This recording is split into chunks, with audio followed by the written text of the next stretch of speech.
गरीब साध साध सब नेक हैं, आप अपनी ठोरे, जो सतलोक ले जाएंगे वो साधु कोई और।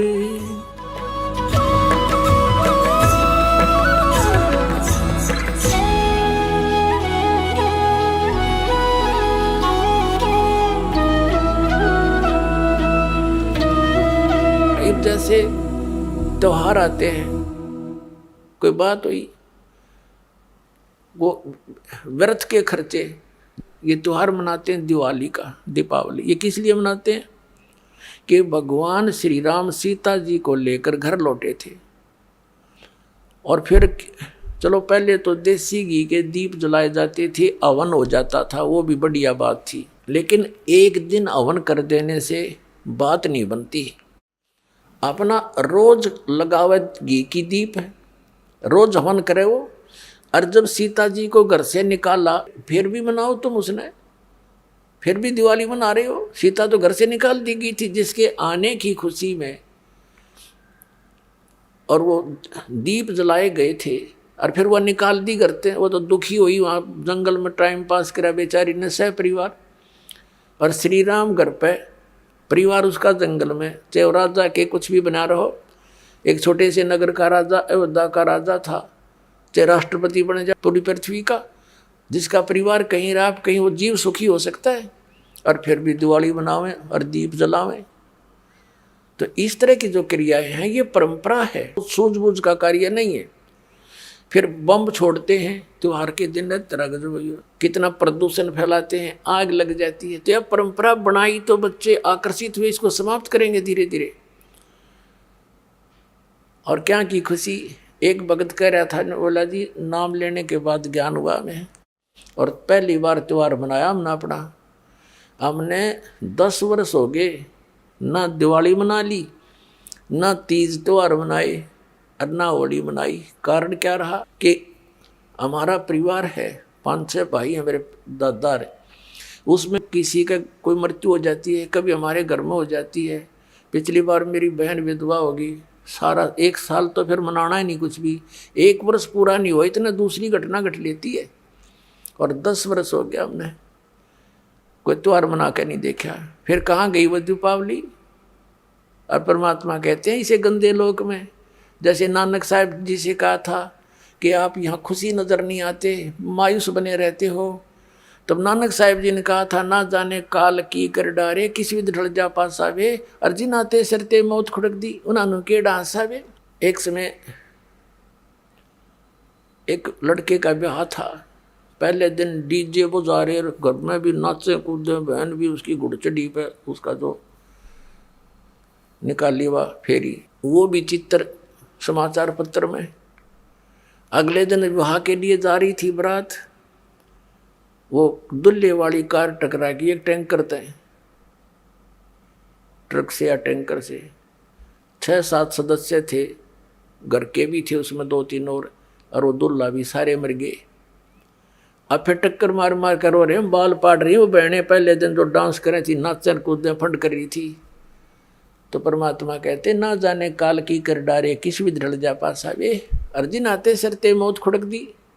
फिर क्या किया, हंसी यहाँ पर क्या डांस करें, टाइम पास करो, विवाह करो, बच्चों का संयोग जोड़ दो सिंपल वे से। ब्याह तो 2 बालका का होना है, बाकी तो फंड है, हो कितने इकट्ठे कर लो चाहे ना कर लो। तो इस प्रकार हमने इस प्रत्येक परंपरा को रिड्यूस करना है। कहते हैं जगत का पेखना पेख्या, धनी का नाम ना लेखा।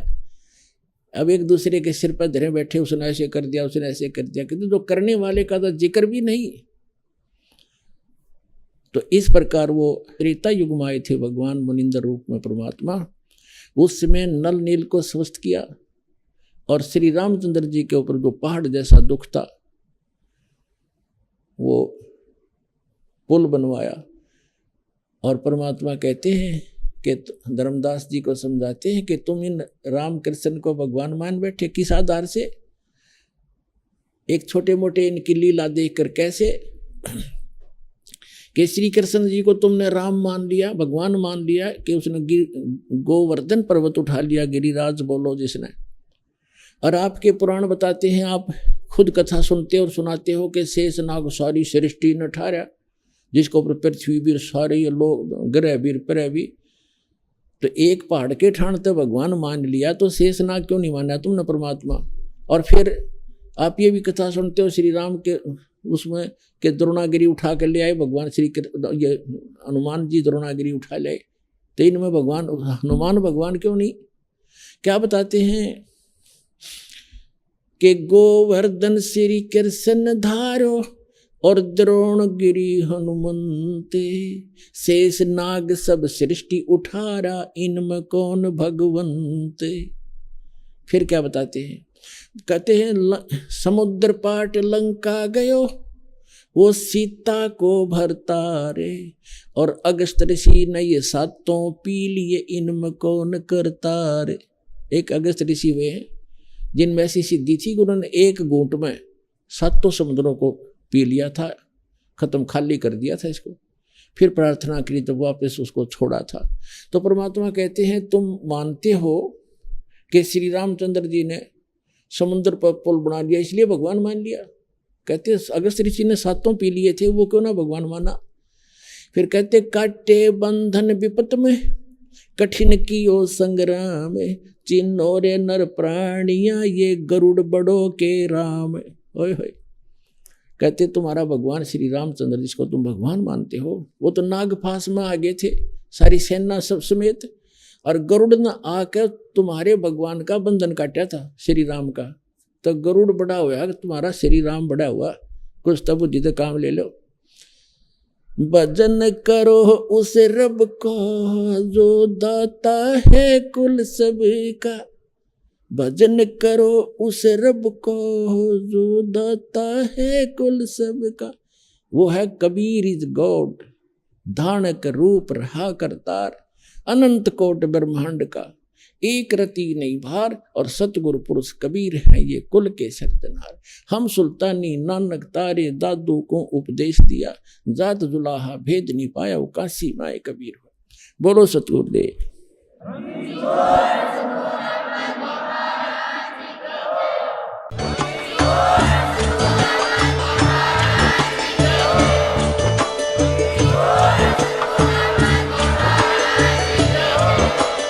आप सुन रहे थे जगत गुरु तत्वदर्शी संत रामपाल जी महाराज जी के मंगल प्रवचन। अधिक जानकारी के लिए विजिट कीजिए हमारी वेबसाइट www.jagatgururampalji.org। संत रामपाल जी महाराज जी के शुभ आशीर्वाद से पूरे विश्व भर में 500 से भी ज्यादा नाम दीक्षा केंद्र हैं, जिन पर संत रामपाल जी महाराज जी द्वारा ऑनलाइन निशुल्क नाम दीक्षा दी जा रही है। अपने नजदीकी नाम दीक्षा केंद्र का पता करने के लिए संपर्क करें 8222880541।